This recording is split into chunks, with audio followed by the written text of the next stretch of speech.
The comedy world is buzzing with drama, and Kevin Hart's name is at the epicenter of a storm that's anything but funny. Once hailed as comedy's golden boy, Hart's now dodging punches from legends like Katt Williams, Monique, and even whispers from Eddie Murphy, who might be ready to spill some serious tea. The tension's thick, with accusations of betrayal, industry games, and personal scandals piling up. Hart's being called everything from an industry plant to a sellout, and the streets are questioning his rise, his choices, and whether he's still the relatable star he claims to be. As comedians trade jabs and old wounds reopen, Hart's empire faces a reckoning, and the spotlight's exposing cracks that money can't hide.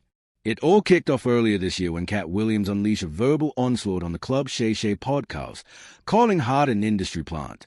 Williams didn't mince words, breaking down Hart's suspiciously meteoric rise. In his first year in L.A., Hart landed a network sitcom and led Soul Plane, a trajectory Williams called unheard of. The insinuation was clear. Hart's success wasn't just talent, it was orchestrated. Williams painted a picture of a system that props up certain stars while sidelining others, asking what a plant even means. The internet erupted, with ex-users like its Birlon amplifying Williams' claims, dubbing Hart's rise too perfect. The beef traces back to 2008's Fool's Gold, where Williams was set to star but lost the role to Hart due to legal troubles.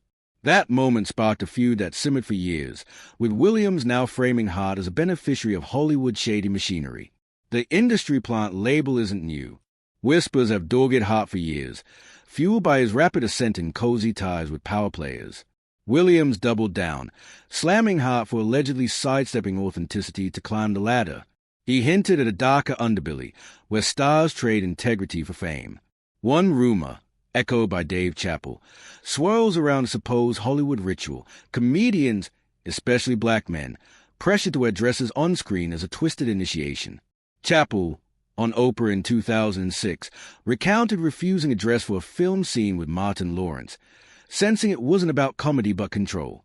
He listed others, Lawrence in Big Mama's House, Eddie Murphy in Nutty Professor, Jamie Foxx as Wondon in Living Color, the Wayans brothers in White Chicks, who faced similar pressures. Tyler Perry's media empire was the pinnacle of this trend.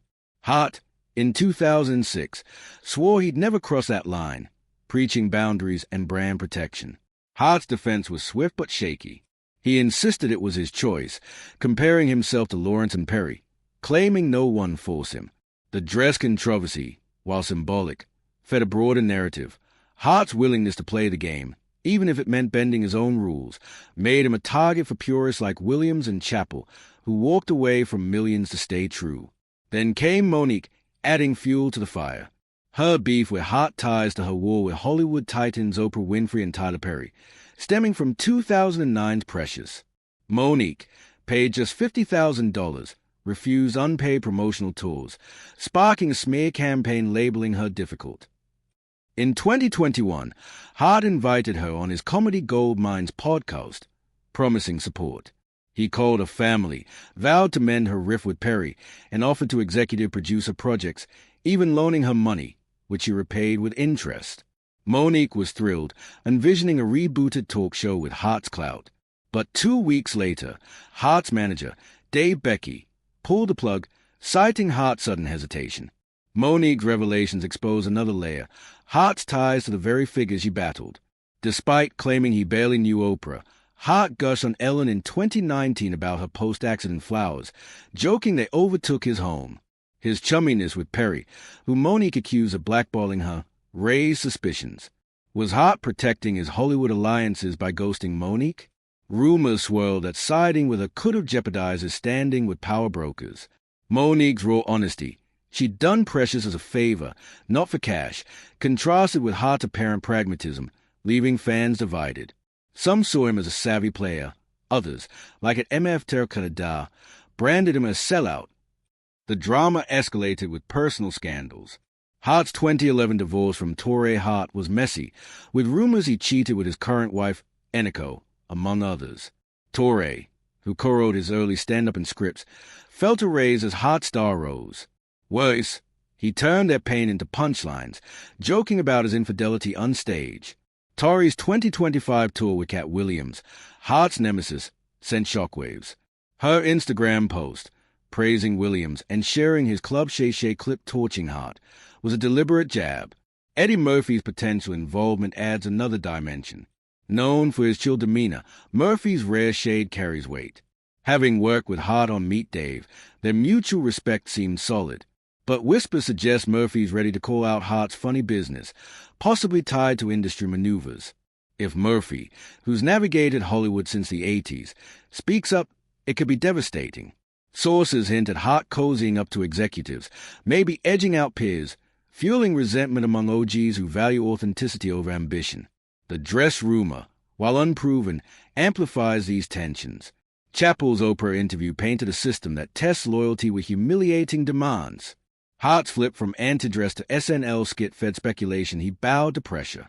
Williams' "Satan can't create blessings" line implied Hart's success came at a cost. Silence about Hollywood's underbelly. Monique's abandonment and Tori's betrayal narrative suggest a pattern. Hart prioritizes power over loyalty. His $450 million net worth, per Forbes, and packed 2025 tour schedule show is still a juggernaut, but the backlash is growing.